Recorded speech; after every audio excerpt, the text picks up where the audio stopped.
जय श्री कृष्णा। राधे राधे। आज आप सुनेंगे गणेश का उपनयन संस्कार की कथा।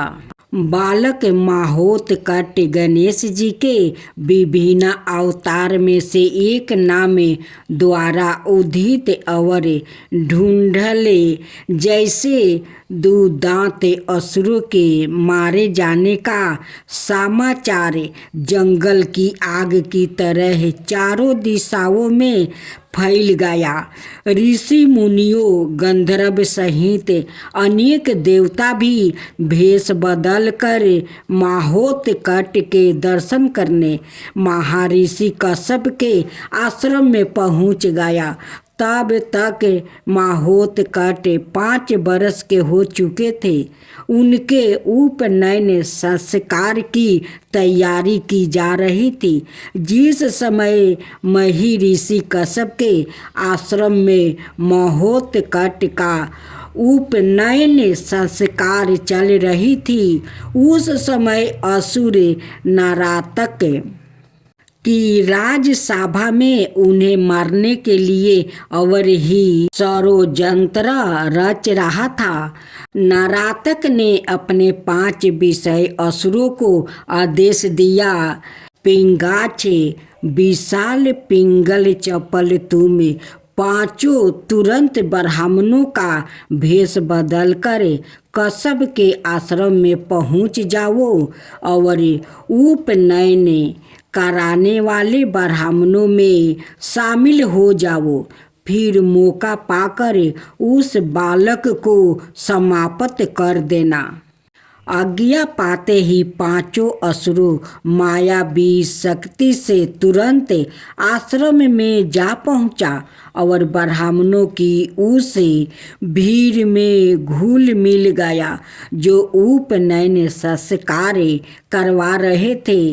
अवसर पाते ही 5 ब्राह्मण भेषधारी असुर ब्राह्मणों को धिक्कारते हुए बालक माहोत्कट पर झपट पड़े। माहोत्कट ने तुरंत उन असुरों को पहचान लिया और मंत्र पढ़कर कुछ चावल असुरों पर फेंक दिया।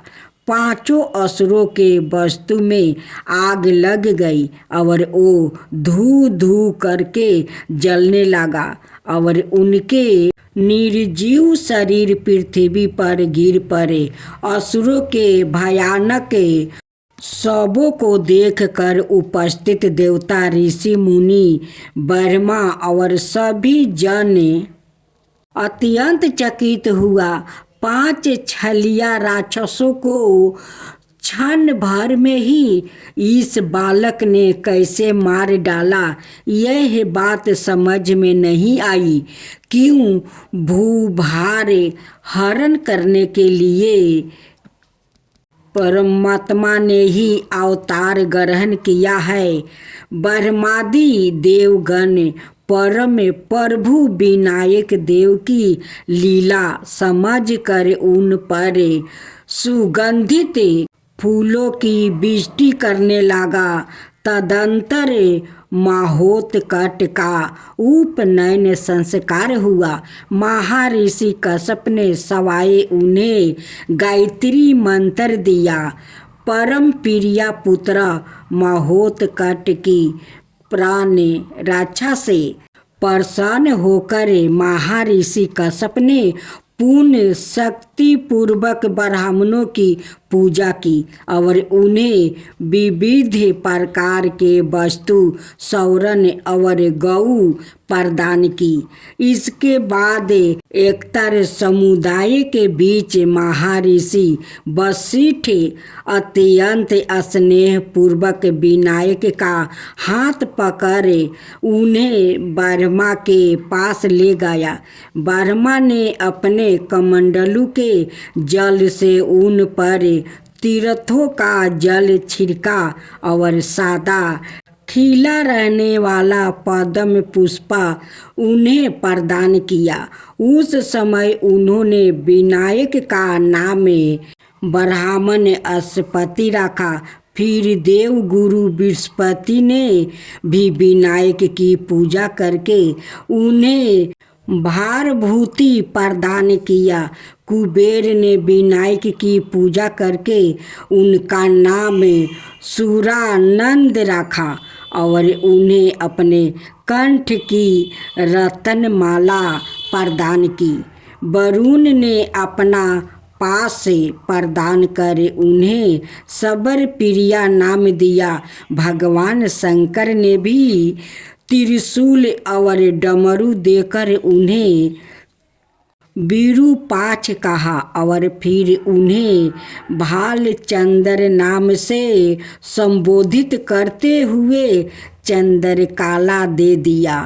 परशुराम की माता रेणुका ने बालक को परशु प्रदान किया और परशु हस्त नाम रखा। फिर उनकी पूजा करके उन्होंने वाहन के लिए सिंह देकर उन्हें सिंह वाहक नाम दिया। दीर्घ भेषधारी समुंदर ने उन्हें मालाएं भेंट की। उन्होंने उनका नाम फनी राजसेन रखा। अग्निदेव ने उन्हें अपनी जलने वाली शक्ति प्रदान की और नाम रखा धनंजय। बाहुदेव ने अपनी शक्ति देते हुए उनका नाम प्रभंजन रखा। सब देवों ने अपनी अपनी समर्थ के अनुसार बालक महोत्कट को विविध वस्तुओं भेंट की, किंतु देवराज इंद्र ने तो उनके अभिनंदन को उठा ही नहीं, उन्हें कोई वस्तु भेंट में दिया नहीं।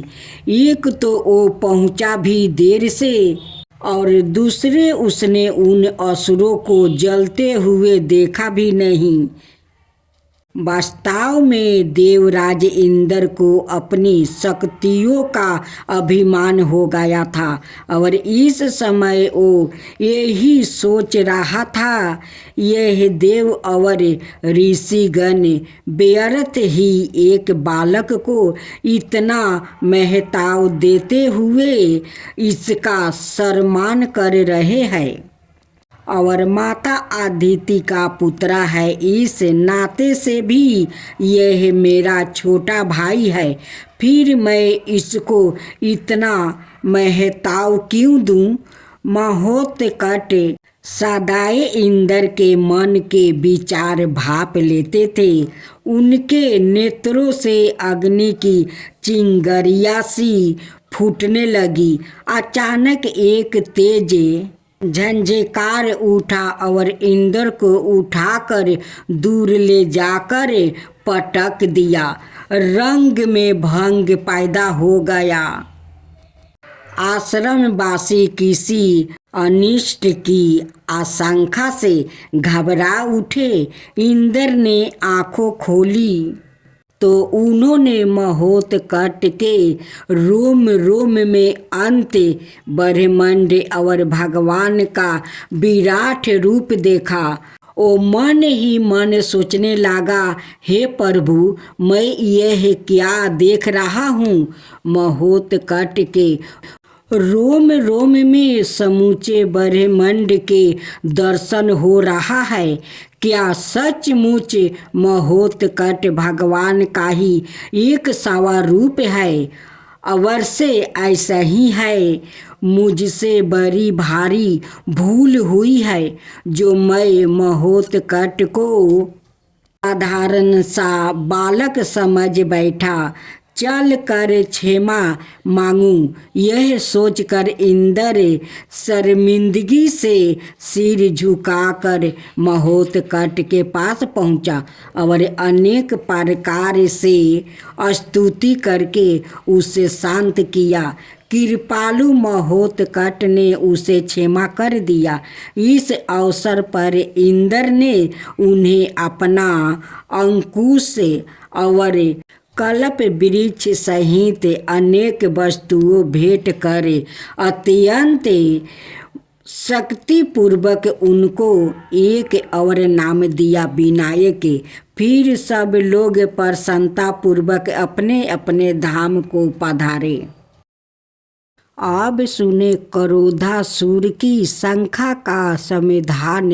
श्री विष्णु के महामोह पर्दे अनूप रूप लवन संपन्न मोहिनी रूप को देखकर कामारी काम विहल हो गया था।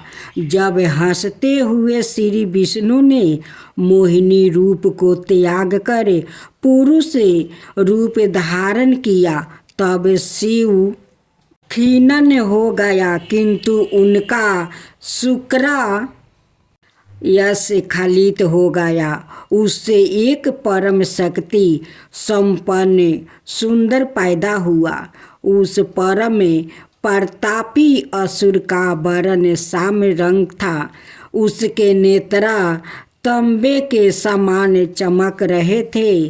उस असुर ने शुक्राचार्य के समीप जाकर उनके चरणों में प्रणाम किया। फिर मिनती सवार में कहा, प्रभु आप मुझे शिक्षा का पालन कीजिए। शुक्राचार्य कुछ देर के लिए ध्यान मग्न हुए। फिर उन्होंने प्रसन्न होकर कहा, शिव के क्रोध के समान सहसा उनके शुक्र का यश खलन हो गया और उसी से तुम्हारी उत्पत्ति हुई। इस कारण तुम्हारा नाम क्रोधासुर होगा। शुक्राचार्य ने क्रोधासुर का संस्कार कर उसे प्रत्येक रीति से योग बनाया। फिर उन्होंने संबर की अत्यंत लवणीयवती पुत्री प्राप्ति के साथ उसका विवाह करवा दिया। अत्यंत प्रसन्न होकर आचार्य चरणों में प्रणाम कर असुर ने निवेदन किया, प्रभु मैं आपकी आज्ञा प्राप्ति कर ब्रह्मांड विजय करना चाहता हूँ। अतः आप मुझे यश वरदान करने वाला मंत्र देने की कृपा कीजिए। दैत्यों के हित चिंतक शुक्राचार्य ने उसे सविधि सूर्य मंत्र घिरनी सूर्य आदिति ओम प्रदान किया। क्रोधासुर ने गुरु के चरणों में प्रणाम किया और वो अरण्य में चला गया। वहाँ वो एक पैर पर खड़ा होकर सूर्य मंत्र का जप करने लगा। उसके दिव्य सहस्त्र वर्षों तक तप करने के बाद भगवान सूर्य देव प्रसन्न होकर प्रकट हुए और बोले, बस्ते मैं तुम्हारी तपस्या से प्रसन्न हूँ, वर मांगो। क्रोधासुर अत्यंत प्रसन्न हुआ। उसने भगवान सूर्य के चरणों में प्रणाम कर उनका भक्ति पूर्वक पूजन किया। फिर उसने विनय पूर्वक वर की याचना की, भगवान यदि आप मेरी तपस्या से प्रसन्न है तो मुझे यह वर दीजिए कि मेरी मृत्यु ना हो, मैं संपूर्ण ब्रह्मांड पर विजय प्राप्ति कर लूं। आप मुझे चराचर का राज्य प्रदान कीजिए, आरोग्य दीजिए, मैं अतिथि सिद्ध हो में। क्रोधासुर के भयोत्पादक वचन सुने अत्यंत विस्मित सूर्यदेव ने उसे वर दे दिया, तुम्हारा अभिष्ट फल हो। वर पाकर क्रोधासुर अत्यंत प्रसन्न होकर लौटा। उसने पहले गुरु के चरणों की वंदना की, फिर अपने घर गया। उसकी पत्नी प्रीति ने 2 पुत्र उत्पन्न किया। हर्ष और शोक ओ विविध प्रकार के भोग भोगने लगा। क्रोधासुर ने परम नीतिज्ञ शुक्राचार्य को आदर पूर्वक बुलाकर उनकी पूजा की। शुक्राचार्य ने उसे अत्यंत सुंदर अवेशपुरी में दैत्याधिपति पद पर प्रतिष्ठित कर दिया। वो अपना महादारुण प्रधानों के साथ शासन करने लगा। कुछ दिनों बाद उसने असुरों के सम्मुख अपनी ब्रह्मांड विजय की इच्छा व्यक्त की। असुर बड़े प्रसन्न हुए। विजय यात्रा आरंभ हुई। उसने सहज ही पृथ्वी पर अधिकार कर लिया। फिर उसने अमरावती पर चढ़ाई कर दी।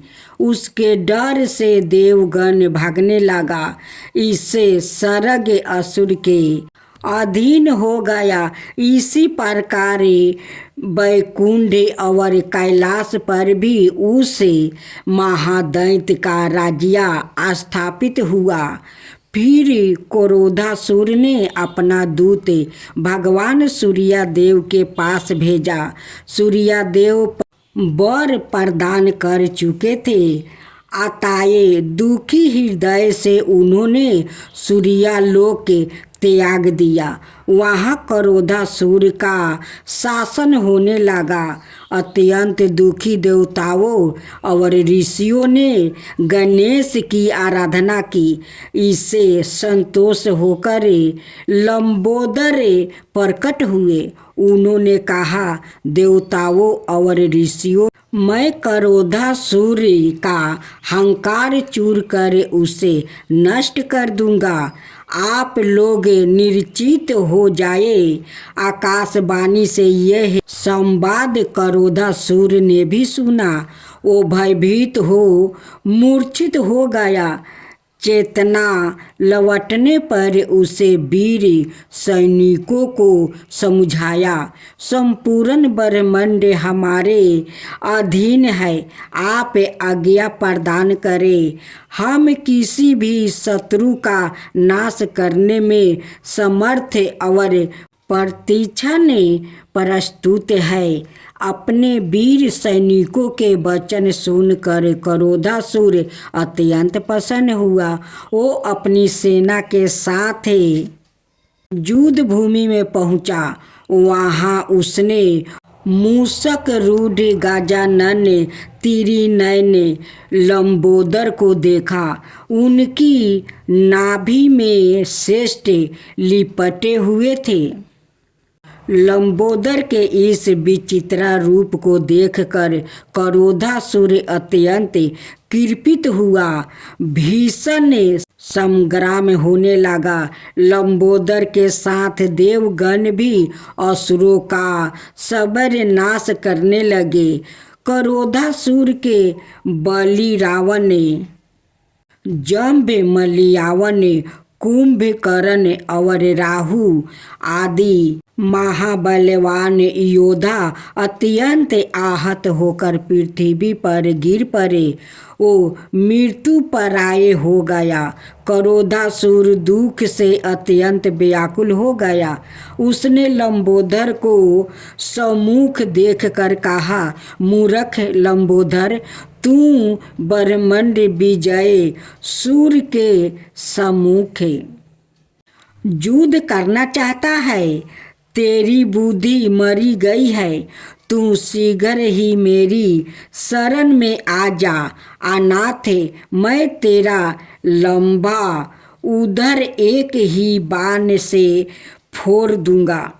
भगवान लंबोदर ने कहा, अरे दैत्य, तू व्यर्थ क्यों पगलाता है? मैं तुझे जैसे खल का वध करने के लिए ही यहाँ आया हूँ। तूने सूर्य के वर के प्रभाव से बड़ा अधर्म किया है, पर तेरे अत्यंत पाप से वो सारे शुभ कर्म निष्फल हो गया है। अब मैं तेरा और तेरे अधर्मों का नाश कर धर्म की स्थापना करूँगा। मैं मन वाणी से परे आनंद स्वरूप और संपूर्ण भूतों में वास करता हूँ। फिर तू मुझ पर कैसे विजय प्राप्ति कर सकेगा। असुर ने शंकावश कहा, ब्रह्मा का जन्म नहीं होता, तब फिर मन वाणी से अगोचर को मैं देख कैसे रहा हूँ।